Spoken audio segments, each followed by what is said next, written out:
So, good evening, everybody. Nancy and Clark Peterson from Arizona this time, Arizona. but we will be back in Wisconsin next month. So, or in a month and a half, Yeah, yeah. month and a half. So, it's good to see you and that we're going to be doing Element 6 tonight. And I just want to ask you about your life. If you have a life book, just put it on your bedside table and read 2 pages a night. Just read a little bit because as you hear the different habits that we're trying to form or different mindsets, that little bit is going to resonate with you. And as you practice it, it's going to help you maintain a healthy weight. Yeah, my mentor, which would be all of our mentors, the same guy, said he said that he had his life book in his Bible every morning, where he'd have his Bible, he'd do his devotion, he'd do it, a couple pages in his life book every day. So Yeah, that, that's a great habit. yeah. So I recommend that if you don't have a life book, you can either get one through Optavia. They sell them as a pair, Habits of Health with the life book, and I think it's $49. Or if you don't want to make that big of an investment, at least go through Amazon and get the life book. It's only $18. I think that that's a huge value for this program if you're really going to learn to And sustain if you have Amazon Prime, you don't get charged it. shipping. So Right. So, tonight we're talking about Element 6, which is your path to a healthy weight. Your path to a healthy weight. So, if you don't know where you're going, you don't usually get there, or you go somewhere else. right? Yep, yep, Or you're lost, yep, yep. you know? So, that is the importance of having a path to a healthy weight. So, the more clarity you have of where you're going, which is something we've talked about in the past elements. But what we're going to talk about tonight is what is that path? How do you do it? How do you get there? And so the big question is, how do you create a healthy weight? In other words, what is that path for you? How do you create that? And that really the answer is already embedded into the question. How do you create a healthy weight? Well, you create it. You create it. You're the one who is in charge of your weight and your health.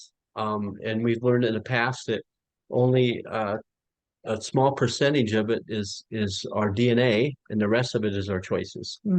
So Because the path that we've already created has gotten us to where we are today. that's very true. So if you're in phase one, you're still working towards a healthy BMI, what you've created and what you continue to practice of the habits you created is exactly where you got yourself today.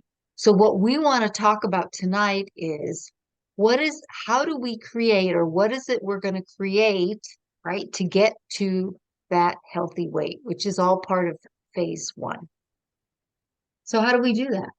Well, we talked about the past and the past elements creating the structural tension of here's A and here's B, and then what do we do in between? And so we're going to talk about that a little bit tonight of creating a habit loop that supports the creation of our healthy weight and our healthy lifestyle. Yeah. So first, we're going to talk about structural tension again, because what we really want you to be thinking about is not just long term. What we want you to be thinking about tonight, very practical, is in this upcoming week, what is it that you want to create to get yourself to where you want to go? So, what is structural tension? What it is you look at where you're at. So maybe you're either at the beginning of your journey, maybe you're in the middle of your journey, Or maybe you're pretty close to getting to where you want to be weight-wise, a healthy weight. Right. Okay. So that is your current reality. By next week, where do you want to be? Right. So here's where I'm at with my BMI. This is where I want to be next week. And maybe I want to lose 2 or 3 pounds, or maybe I want to increase my water intake, or maybe something else. But you choose that health process that you want to instill this week.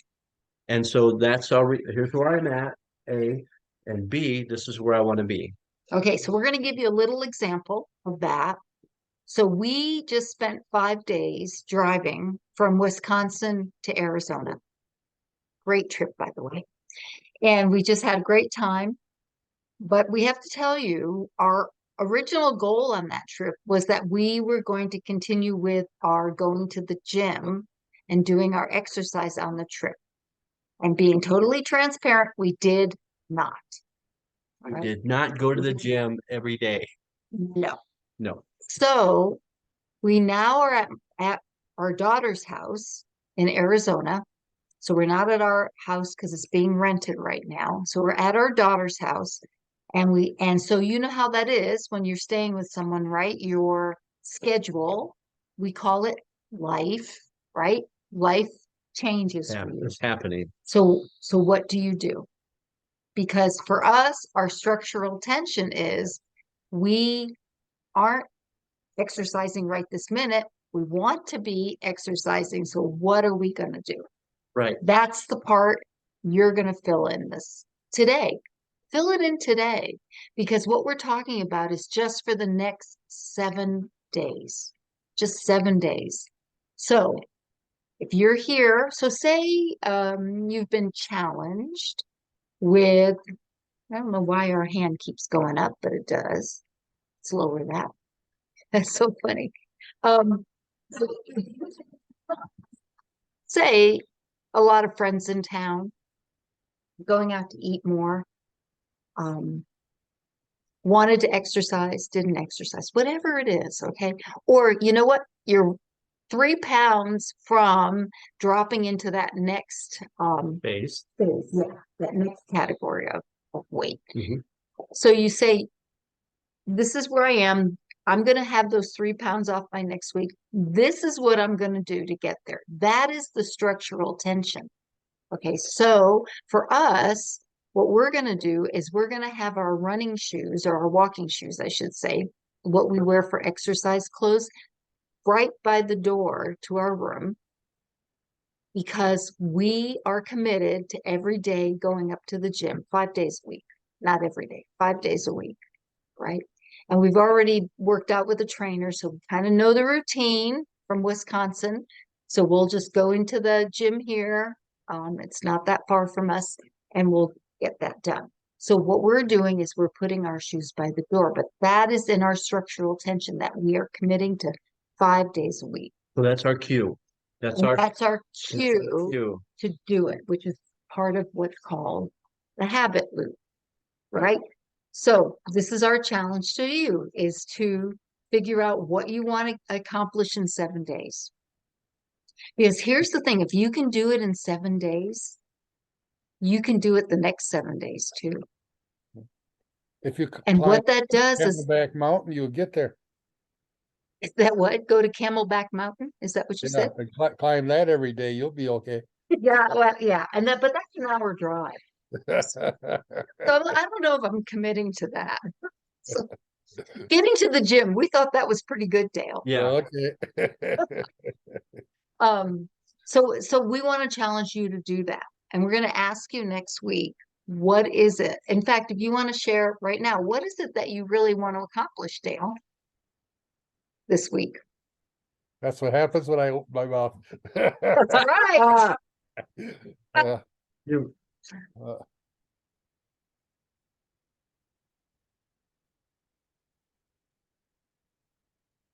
well, I need to get structure. And so going to the gym would be one thing, since we have a free gym pass. And uh, That's probably gonna be the easiest thing to do. So maybe and we've talked about this before. I can't remember what the name of the book is, but the guy who wanted to create a habit of going to the gym. So what he did to begin with, Dale, is he got up at 5 o'clock every morning and just drove to the gym, clocked in, went in, and then left. He So didn't even do he didn't even anything. doing so because he wanted to create the habit of going to the gym first. Then after he got the habit of going to the gym, then the next phase, he went to the gym and then he worked out for 5 minutes. So that would, getting up and going to the gym would be part of creating that habit. Yeah, it was so interesting. When we joined the gym in Wisconsin and we met with the trainer, what he told us was identical to what we've learned in Optavia. We were like so amazed because Dr. Anderson talks about that even if you're in terrible shape, you can do one wall push-up, one, right? And so what he does with his clients that really struggle is he said, I just want you to do one every day. And then if you feel really great, do 5 or do 10, but commit to one a day. Because what you are trying to do, just like Clark said, is create a habit. And I want you to know that it's a struggle for us too.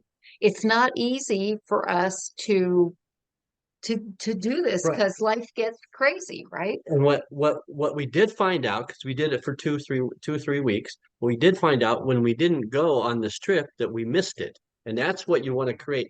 I'm missing health. I'm missing the workout. I'm missing my water. I'm missing eating every 3 hours.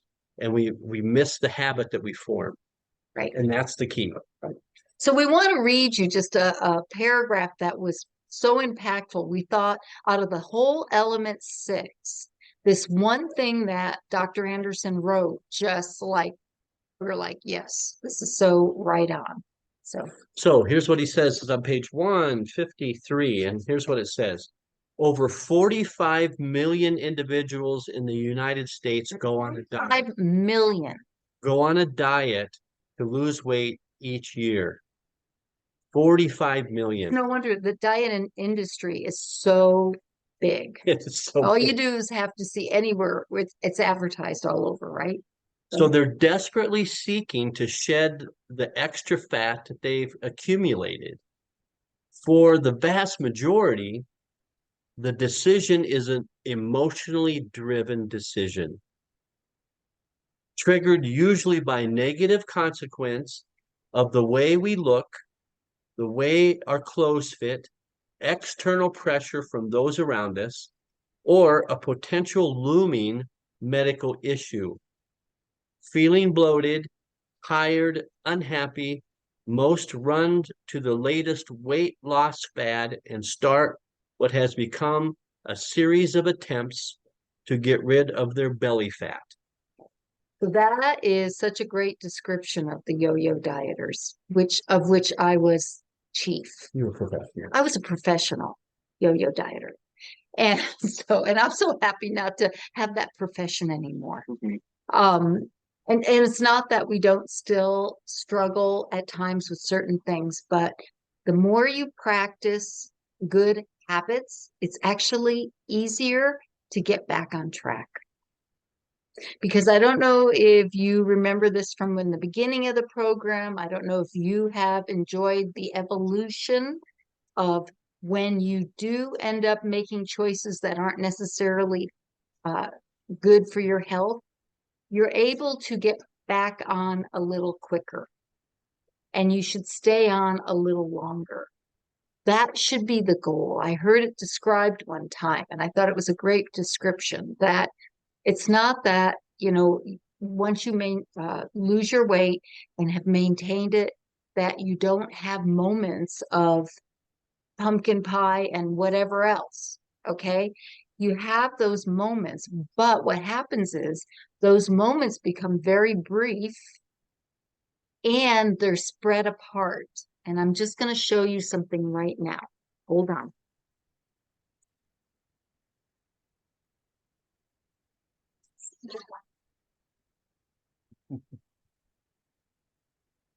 That is why the This screen is. this is why the screen is shaking. There is a dog shaking on the bed.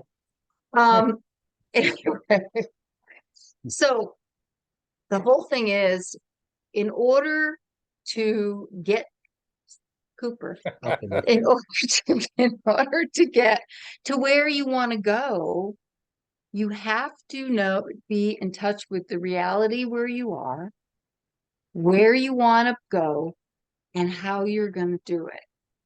And I believe, based on our experience and our studying through this, that the best way to create the habit of doing that is to do it for a short period of time, see the accomplishment, and then initiate it again. That is a great way to get from point A to point B, because sometimes what happens is people say, okay, my BMI, I should be weighing 125 pounds. And they look at that and they're like, No way. there's no way I'm going to do that. Right? It's like overwhelming. You don't want that. The whole idea is to create the habits. And the best way to do that is to look at where you are now, where you want to be next week, and then practice those 1, 2, or 3 good, healthy habits so that they become a comfort zone for you. Does that make sense? Simple, doable over a long period of time.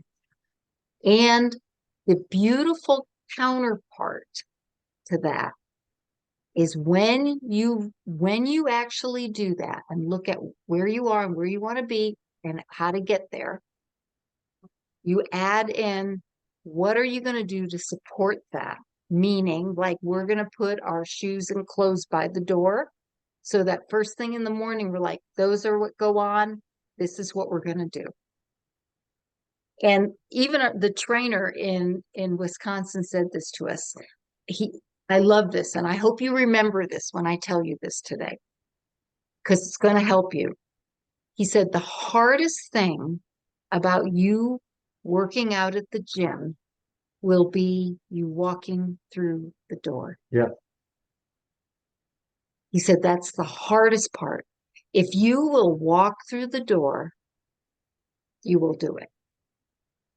So, and I think that can apply to everything. The hardest thing about eating on track is just taking that step to choose, starting to choose that right thing. Yep.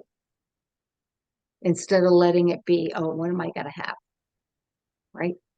So this is a real short chapter. The whole goal is to take what we learned in the first 5 chapters and put it into action.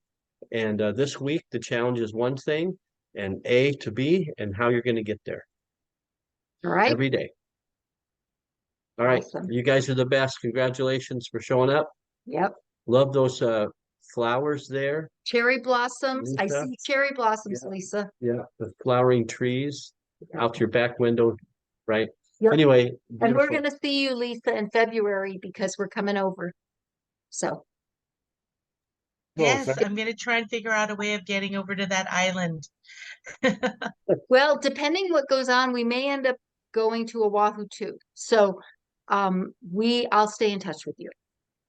Either way, Big Island is my favorite island, and I look forward for any good excuse to go there. Yeah, and you're looking great, by the way. Yes. Thank you. Korea was good to me. I lost 9 pounds in Korea. Oh, wow. Good for you. Look at you. That is so great. Yeah. That is so great. Oh, I'm proud of you. All right, everybody, you have a good evening, and we'll see you next week. bye-bye. Thank you. Bye-bye.